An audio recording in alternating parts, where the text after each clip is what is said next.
This is Joshua Hart here, 4 seconds out. Delighted to be joined by heavyweight Michael Hunter here at the Usyk Dubois Open Workout. Michael, it's a huge fight week. You're over here in the UK. First of all, how is everything? Good, man. I can't complain. I'm here at the festivities, and we're here to make something happen.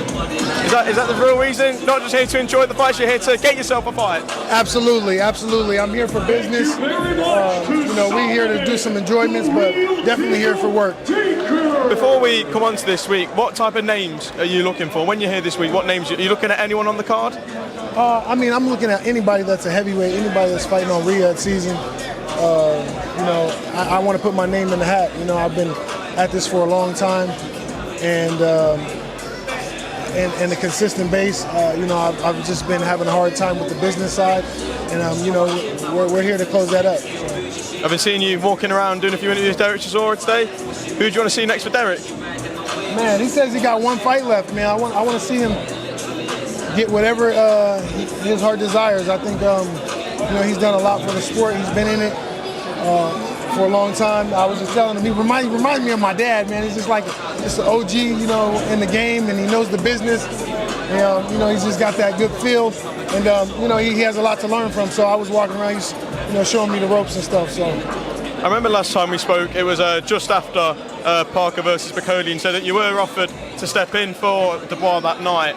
Have any other offers came up since? Have you had any conversations about possible fights before this week? Nah, not really. They try to stay away from me. I just been working on the WBA mandatory for the regular belt, Kabrat Pulev, the world title. And then hopefully after that, Fabio Wardley will step in the ring. I'll maybe come here to fight, and we'll see from there. But those are my two on the list. How frustrating has this period been of trying to get a fight and not quite getting one? How do you keep yourself motivated during all of that? Well, the only way I keep myself motivated is I know that this is a lifestyle for me. So this is not, I don't really have to stay motivated. It kind of sucks, in one aspect I have to, as far as the business, but going to the gym and being in shape and, practicing my craft is something I always do and always done.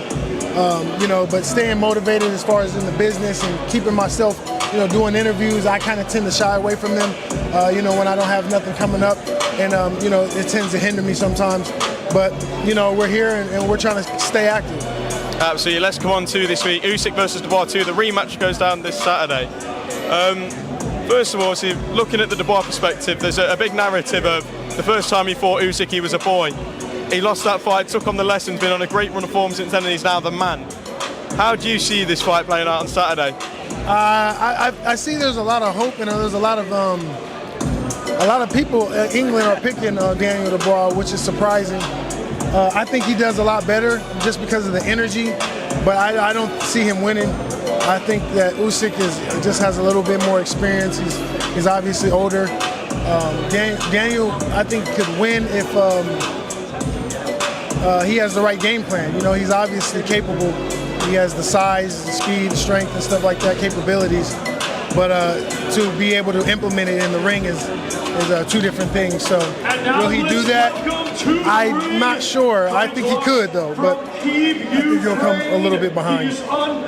What have you made of people saying that Usyk is on the slide and Usyk's aging, even though we've not really seen anyone fully get to him yet? What have you made of those comments? I don't think so. I think especially as heavyweights, we kind of tend to age a little later. He has the best, strength conditioning and best world-class, workouts and stuff like that, training camp. He's very smart. He's been doing it for a long time. He's humble. So he has everything to do to take, he has everything that it takes to win this fight for sure. It wouldn't surprise me at all. I would actually give him the favorite on the slight edge, just as far as because of the energy. But yeah, we'll see.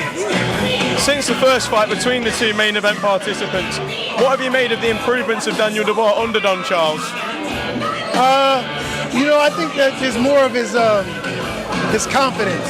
I think that Daniel, as we know, that he has to be very confident and sure of himself, and he can lose confidence in the ring. So I think that having somebody strong and witty like that, and has a lot of experience, is a strong piece to the puzzle. And I think that's definitely something that he needed. So definitely improvement. People have also made speculation of obviously Oleksandr Usyk and longtime promoter Alex Krasuk have split. What are your thoughts there? A lot of people are saying that Usyk is coming to the end and possibly considering retirement now. I agree. I think that, it's about time. He's been fighting for a long time. He's won everything. And, when you even as a boxer, when you get to a certain level of status, you go from a prospect, to a contender, to a champion, to a unified champion, you retire, and somebody has to pull you out of that retirement. They got to pay you double. So that's just the order of boxing. So he's coming to that. So does he deserve it after he beats this? He definitely does. So if he retires, I don't think it'll be his last fight, but I do think he will retire. Ultimately, if I was to ask you for a prediction for the main event on Saturday, who wins and how? I think it's tricky. I think Daniel Dubois, if he goes in rough houses and makes it ugly, and this is his hometown, he'll have a little bit more leeway. I could sense the energy. Everybody's pulling for him, and they want him to win here. So if he goes in rough houses and all that, not to say he won't get any warnings, but they might lean to him a little bit more. You have to understand that boxing is all opinion-based, so the opinions can be swayed, for him. So I think that if he comes in with the right game plan and makes it an ugly fight in the beginning and then maybe, changes up, he can have a better chance than what he did the first time. You got to go to the body, though. It got to go to the body for sure. Just lastly from me, what have you made of Tyson Fury? Obviously made the headlines a couple of weeks ago now saying that he is returning. He's targeting the trilogy with Usyk. What's your thoughts on the latest saga in the Tyson Fury story? I think that, he's done a lot in the sport. I don't think he, to make more noise, he could because he has a fan base, but I don't think it's going to be as big as he did. I think he's definitely reached the peak. And he would just be fighting for the monies and just to make some noise, which he will. But I don't think it will be as big as as he's done before. So, do you believe he'll get a trilogy with Usyk, or the governing bodies will order those mandatories? Those mandatories will finally get their shot. It's hard to say, man. It's really hard to say. I wish I knew a little bit more about that, but it really is hard to say about that one. They're all competing against each other, but they're all working with each other. So it's really hard to say. The layout of boxing is constantly changing, you know what I'm saying? So, not too long ago, we were complaining about pay-per-view buys. Now, I haven't heard not one thing about anybody doing good or bad about pay-per-view. It doesn't even matter. So we don't know what's going to happen in the near future. Yeah, that's my thing. I know I said last one, but just one more. Anthony Joshua, who would you like to see him fight next? We want to see him fight Tyson Fury if they're going to fight. Just for the England, just so they can have it. I think that would be a good fight. I don't think mentally. I think Anthony Joshua has things to work on, but that's something always. But he's still in there. He's a good fighter. He's very athletic and strong, and he has a good IQ. He's always constantly learning. He's constantly getting better. I think that we tend to, he learns on the job, even though he's a two-time Olympian, a gold medalist. We still know that he's getting better. He's still performing. He's not set in his ways. You know what I'm saying? So we always tend to see sometimes he's good, sometimes he's bad. I still think that he could beat Daniel Dubois.